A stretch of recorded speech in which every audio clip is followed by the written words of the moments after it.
you spend $70 million on the Ferrari of ERP systems just to hand the keys over to Big Four consultants, because why wouldn't you? They have the name brand, only to watch them crash it directly into a wall. Then you're suing them for more than double what you spent on the ERP system.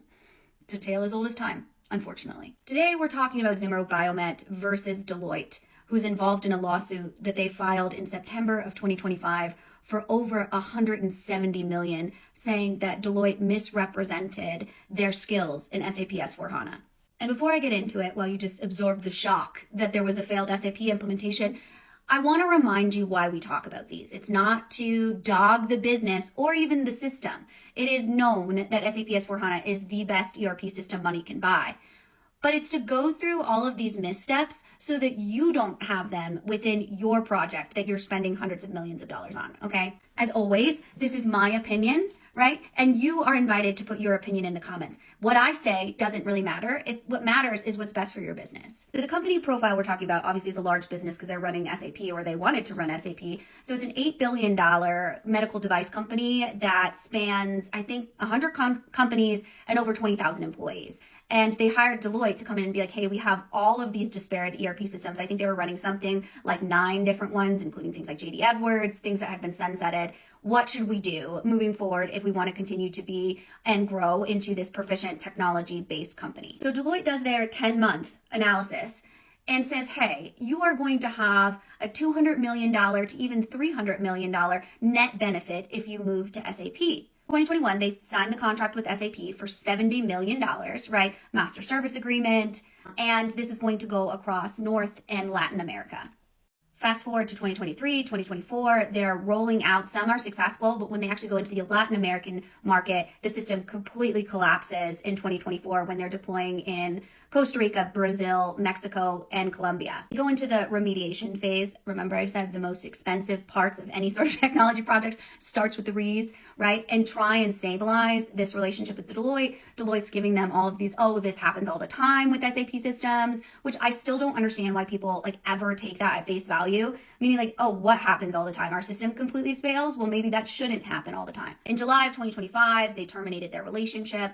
And then in September, they filed a lawsuit saying Deloitte lied to us and they misrepresented their skills, experience, and implementation methodology around SAP S/4HANA. So before I dig into the allegations or what they're saying, let's talk about the overall financial and operational impact that this type of failure can have on a business. First of all, their revenue significantly declined during this time. They lost over $75 million in revenue. Then they hit a $2 billion market cap following these operational disruptions. Remember, I said in the beginning they were an $8 billion company. Huge. So then they had to go to investors to say, oh, we're having some issues, because investors were like, what the hell's going on? And they pulled back, qualifying to roughly 1% of their revenue as well. And they called themselves barely operational at that point. Total payments to Deloitte reached over $100 million. Hold on to clutch your pearls when I tell you this. They had over 51 change orders in this project that ballooned to over $94 million. That is insane. Who the hell signed 51 change orders, right? When you're in the middle of an implementation. Change orders do not solve problems. So what is Zimmer Biomet claiming here? Well, first they're saying that their initial conversations with Deloitte, they misrepresented the customization. That Deloitte allegedly said that this was going to be minimal customization, which again is insane work with any sort of SAP client. They're going to need a fuck ton of customization. They also said that Deloitte prioritized their July 2024 go-live date over everything else, including their own operational stability. They were like, hey, we have defects in core business processes.